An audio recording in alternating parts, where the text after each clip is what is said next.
muito espiritual. E a Bíblia diz que o homem carnal anda com as coisas da carne, o homem espiritual anda com as coisas do Espírito. Apesar de a Bíblia também dizer que nós somos inclinados à carne, a Bíblia diz que nós sempre vamos pender, sempre vamos ter desejo para as coisas da carne, não do Espírito. Por isso nós precisamos de um batismo com fogo em nossas vidas, amém? Por isso nós precisamos do revestimento do Espírito Santo. A edificação do reino e da igreja de Cristo só é completa e plena quando o Espírito Santo é derramado sobre nós. Existem dois momentos de recebermos o Espírito Santo. Um, quando nós cremos. Então a Bíblia diz que o Espírito Santo gera fé no nosso coração. Isso seria uma vestimenta. Agora tem um segundo momento, quando a Bíblia diz que nós temos um revestimento, que seria o batismo com fogo, para sermos testemunhas de Cristo nessa terra. Então, a primeira vez que eu recebo a presença do Espírito Santo sobre a minha vida é para mim. Amém, querido? Diga-se a primeira vez. A primeira vez. Eu recebo a influência. Que eu recebo a influência do Espírito Santo. Do Espírito Santo. É para mim. É para mim. É para que eu possa crer. É que eu possa crer. Agora, a segunda vez que o Espírito Santo vem sobre a minha vida, um segundo momento muito forte, um momento de revestimento. Então agora não é mais para mim, é para os outros. Vamos abrir a Bíblia em Atos capítulo 2. Atos. Atos do Espírito Santo, capítulo 2.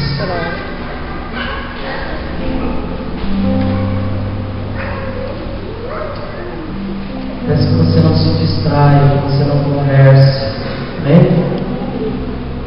Versículo 1 diz assim: ao cumprir-se o dia de Pentecostes, estavam todos reunidos no mesmo lugar. E de repente veio do céu um som, como de um vento impetuoso, e encheu toda a casa onde estavam assentados. E apareceram distribuídas entre eles línguas como de fogo, e pousou uma sobre cada deles. E todos ficaram cheios do Espírito Santo e passaram a falar outras línguas, segundo o Espírito lhes concedia que falassem. Amém, irmãos? Amém. Até aí. O revestimento do Espírito Santo. Pastor, como eu sei se eu fui revestido com o Espírito Santo?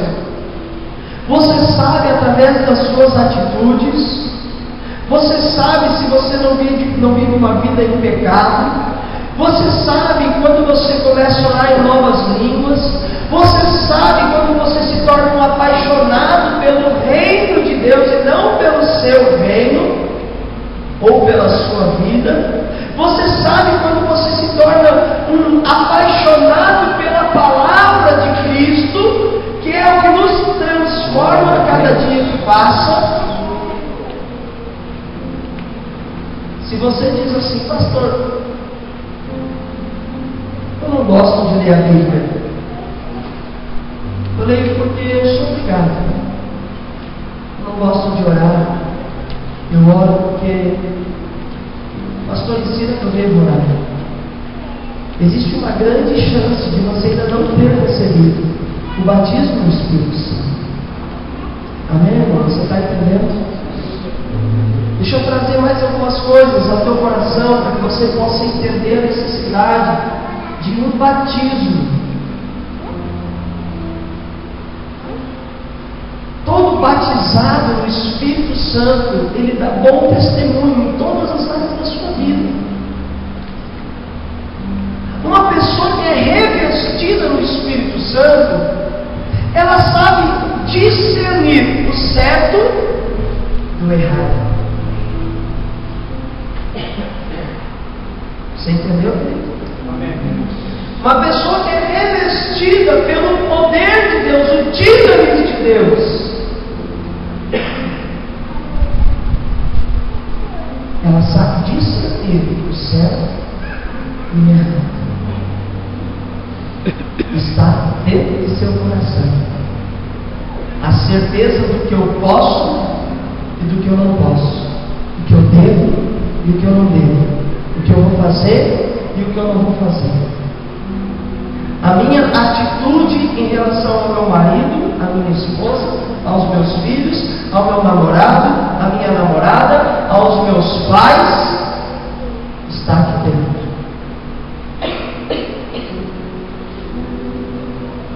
Estavam todos reunidos no mesmo lugar, de repente veio do céu o som, como um vento, encheu toda a casa onde estavam separados.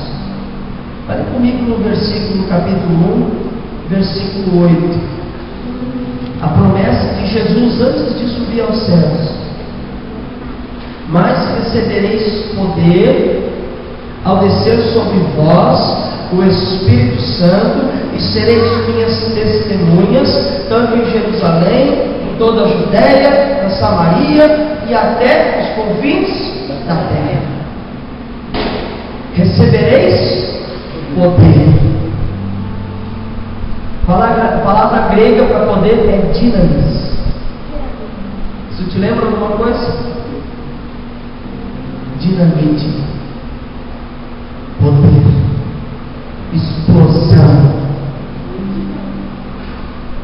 Você está entendendo agora por que eu estou dizendo que alguém que é batizado no Espírito Santo, ela ama orar, ela ama ler a Bíblia, ela ama fazer a obra, ela ama as pessoas, ela ama fazer o certo, ela ama edificar uma casa para o Senhor. Como é que você tem edificado uma casa para o Senhor? Irmãos, a Bíblia de Gênesis a Apocalipse está falando de que Deus está edificando a sua casa. A palavra diz que nós somos a casa de Deus. Nós somos o templo de Deus. Nós somos então revestidos com poder. Deus habita dentro de mim, de você, querido. Isso é muito sério. Deus habita dentro da pessoa que está do seu lado, por mais que você gostaria de dizer: pastor, eu acho que não. Olha para a pessoa que está do seu lado.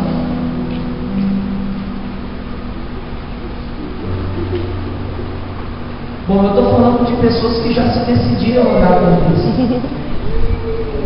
A todos que o receberam, Deus o poder de serem feitos filhos de Deus. Irmãos, a Bíblia está falando de que Deus está edificando a sua casa através de mim e de você. Deus não está edificando uma denominação.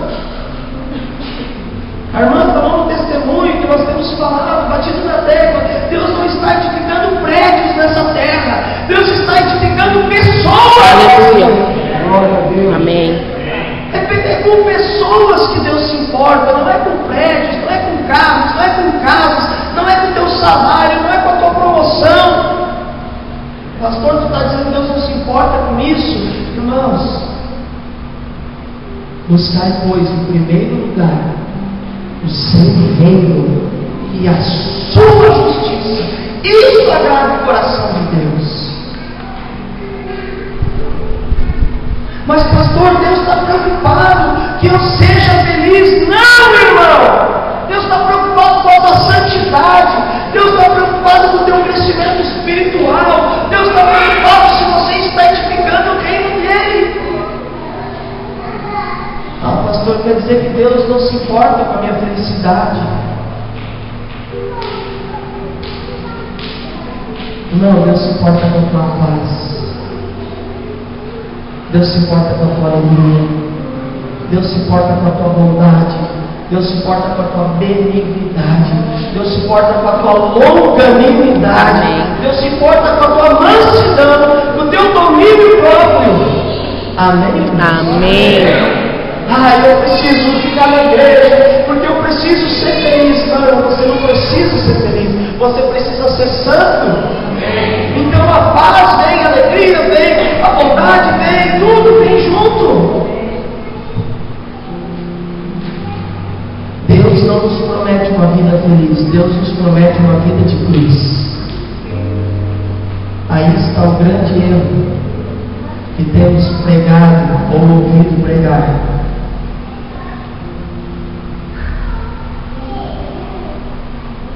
Sabe, irmãos, às vezes nós colocamos Deus numa caixinha e achamos que Ele está preocupado com o nosso carro novo. Achamos que Ele está preocupado com a nossa casa nova. Achamos que Ele está preocupado se eu tenho piso ou não em casa, se o meu banheiro é bonito ou não. Deus não veio edificar prédios nessa terra. Deus não veio edificar automóveis.